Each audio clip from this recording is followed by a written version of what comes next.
Oh, no wind. I'm fine if there's no wind. Ah. Snowball. I probably should have been holding this the other way, but that's fine. Can you do a video? I am doing a video. Are you? That's why I said I should have held it the other way. Oh. You want to make another? Yeah. Oh, it's so cold. This sucks a little bit. The wind is the only thing that's really bothering me, to be honest.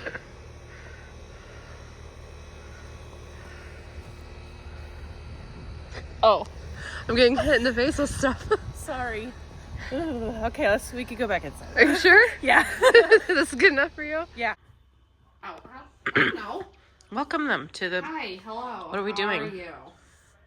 We're watching The Stand because I have read the book multiple times, actually. The Stand TV show.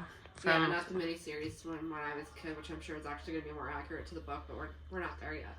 All I know is that it's pissed me off already. We're doing a test. Sarah knows everything and I know nothing about this. I don't even know the premise of it.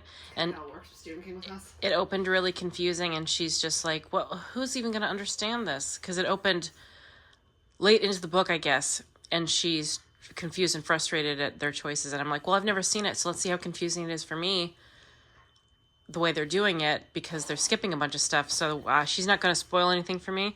We're going to go through the whole thing, and then I'm going to turn the camera on, and she's going to explain to me all the things that make her angry, and we're going to see how that goes. But I know nothing other than Eric Northman is in it. As Randall Flagg. And I know he's a guy, and he's a big deal guy with Stephen King. He's a dude. He's a person who's around. I don't know if I'd call him a big deal. He's in this, and he's in The Dark Tower, but he's like the antagonist in this. He's the antagonist, and the virus is the antagonist at the beginning. It's like, they do like a switcher in the middle, it's fine. And he's a flunky in The Dark Tower. That's hot. Okay, so we'll check back in if we have more thoughts, but this is going to be interesting. I hate it. I hate it so much. It's so bad. They clearly have literally zero confidence in their own work, so they just keep hopping around the timelines and showing you things that they think are interesting to try and keep you intrigued, but it's so poorly done that you're just sitting there being like, what the hell are you doing? You're just spoiling everything. Yeah, at best it's really boring. At worst it's so sloppy. Like, flashing forward, I don't know. It's the timeline's really messy, and it's not keeping me intrigued. It's just like, oh, now I know this thing happens, so the stakes are completely ruined. From what she has said to me, she has a pretty good understanding of what's going on, but I did have to clarify a couple things for her. A. B. They completely changed Stu's personality. They completely changed Franny's personality, and they're doing weird things with Harold. Now that I know what's going on, do you want to say the standard premise of The Stand? Okay, so basically The Stand, it starts off, there's essentially 3 parts to this book. It is 1,000 pages. So in the first third, it's about essentially a global pandemic in which a superbug that was created by the government gets out and wipes out the majority of the population, leaving only those who are immune to it alive. The middle third is about these people finding each other, dividing up into 2 camps, finding each other. And the last bit is about the battle between good and evil. I hiccuped. We're technically in the first third, but they skipped literally all of the interesting character stuff that Stephen King had set up. We've only seen Franny, Harold, and Stu so far, and maybe Nadine. None of the other characters have popped up yet.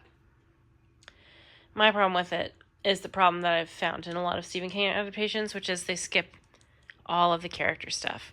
And I don't care about these people, and I don't think the story is interesting enough to carry it without the characters. And that's my problem with Stephen King, is he has an interesting premise, but like, unless you care about the characters, it's just, who cares? It's just a weird thing that happens. It's obvious that they thought that a lot of the beginning pandemic stuff wasn't necessary for the story, but the problem with that is it's where a lot of the really emotional, like, beats for these characters come from, because it's like the world is ending, and Stephen King made it feel like the world was ending, and the government was trying to silence it. And it's like they're afraid of making the government look like bad guys. Yeah. I thought it was weird that the characters didn't seem to balk at the fact the internet was shut down. Yeah, and there was corpses in the streets and stuff. I was just like, really? That's weird that after a couple weeks, no one cares, no one's reacting. Yeah, no one really had much of a reaction to anything. It's like very emotionally low stakes, which is weird considering the stuff that's happening. And I think that they're going to skip a lot of the character development for the other characters, so they're just going to fall flat. They're going to feel like nobody. And, like, at least one of the characters, one of the beats for him is, like, such a quintessential Stephen King thing, and they're kind of trying to wipe away his fingerprints from this, that I think that he's going to be completely boring. I'm not enjoying it so far. We're one episode in. I don't know how many episodes there are. I don't think it's very good. Yeah. I'm assuming we're going to get through it just because Sarah's got a project she's doing. But yeah, well, Eric's in it now, so maybe he'll be interesting. Maybe. I do like Randall Flagg as a character, even though he's awful. He's absolutely awful. And Weasley. We'll see, I guess. I don't know. I don't have high hopes for this. What happened? I hate it. How do you feel about it? I hate it. We're halfway-ish, maybe, through episode 2. But it is so poorly done. Basically, they wanted to play with the timelines, which sometimes works really well. If you know what you're doing. It did not work well here. Because basically, they'd introduce the character at the end of their arc and then take you back to the beginning of their arc. And then to the middle and then back to the beginning. And it just kept bouncing, so you felt like you had no stakes in whatever was happening. I'm not the biggest fan of Stephen King, and I never have been. But, you know, sometimes this stuff's good. This adaptation just didn't feel like Stephen King. Did not. And the acting for some of the people was really bad and embarrassing and, like, robotic. And it's just like, I don't care about these people. And if I don't care about the people, I'm not going to care about the plot. So we're going to call it for this. And I don't know what the rest of this video is going to be. We're watching the Knuckles show on We Paramount. Wanted something fun. Yeah, he's not on screen right now, but we're watching the Knuckles show on Paramount. Because we just watched Sonic the Hedgehog 1 and 2. We're not going to finish the stand. So, we'll never know. Listen, we'll never know how it ended. They also, like, I am normally all for changing characters' races and sexualities and even genders, especially when you just have an overabundance of white people. But I will say the one person they chose to turn black was definitely the worst one they could have chosen for stereotype reasons. And I have no idea what she's talking about, but I didn't ask her to explain it to me. He's a musician with a drug problem who stole a song. Oh, he did steal the song, like, for real? Yes.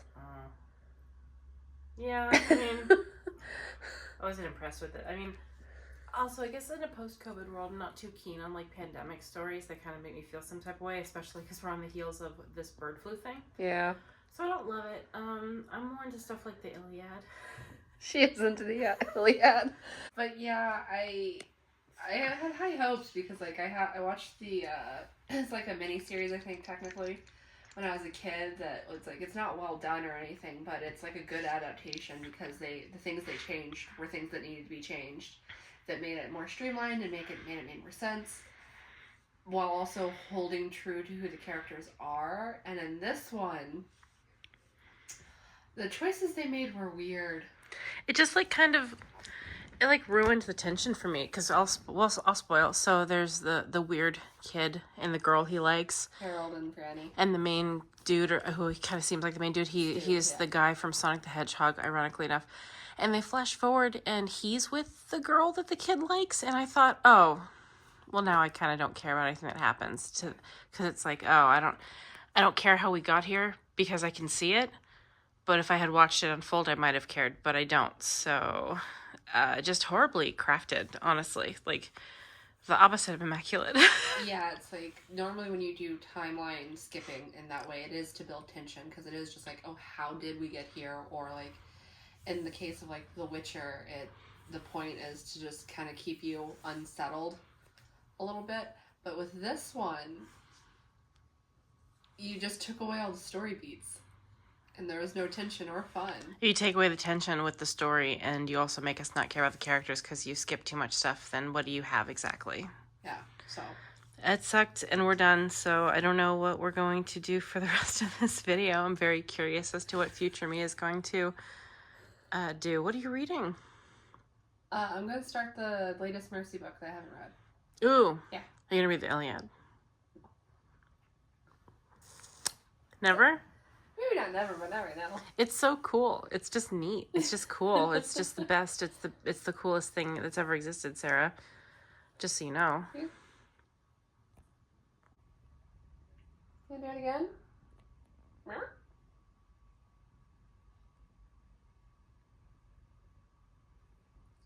What's up? Straight refusal to boot me. That's what's up. No, she wants to. Oh, Oh, okay. see, she's like, I'm sorry.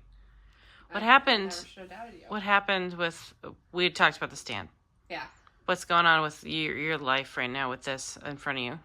Well, so my birthday's in January, and January is also National Puzzle Month, which means a lot of puzzles are on sale, and a lot of stores have a lot of puzzles. Mm-hmm. So I got a lot of puzzles. How many puzzles? I don't know. You didn't count them? It was a lot. Yeah, it was. I don't know. Like I'll try and remember to put the picture in here. I went to visit my boyfriend in Grand Prairie, and I bought her some puzzles because she collects Amy Stewart puzzles, and I couldn't not. And everyone was like, "Don't get her 4, just get her 2." Everyone, including Sarah. And I was like, "No, you don't understand what a soulmate is." And I bought 4. And she had gotten some for her birthday and some randomly because Walmart was having a sale. So we're in a sticky wicket of we don't got room for puzzles. All of my puzzle shelves are completely full. There is no more room. So I am doing my version of a keep or eat, which is I'm doing all of my puzzles and deciding what stays and what goes. Yeah, because she keeps some and glues them. We put them up. We have the Pokemon ones back there. And some she keeps because she wants to redo it or it's sentimental, like the ones on the top row. Yeah. Are just really cool. Yeah, so, like, the ones that I, like, had a lot of fun doing or I might do again or, I think I've kept all the ones you've gotten me. Those ones I tend to keep. And then there's ones like these where I got it to see if I like Charles Wysocki puzzles. Do you want to hold up the box so we can see what it looks like? Or I guess you could... Yeah, it's cute. It's not great. It's just fine. It wasn't the funnest on the planet. So this one's getting heated. She is. And then next I'm gonna do one that I know I'm gonna glue. So that's where we're at. We'll keep you updated on the puzzles. We didn't do a real outro for that, so this is the outro. We failed to watch the show, like we failed to watch Lissy's story. Sarah will continue her Stephen King experience mostly without me. I'll be watching the adaptations with her, but I'm probably not going to be joining in on the books because I just don't want to. But there's no getting out of the movies and the shows, but that's okay because I'm interested in a couple of them. So very short little failed vlog thing, but you know, it's the thought that counts. Thank you for watching. You know what? I want to hear your thoughts on this terrible Stephen King adaptation. And what puzzles do you think Sarah's going to get rid of? You don't know what puzzles she has, so just guess random ones. Bye!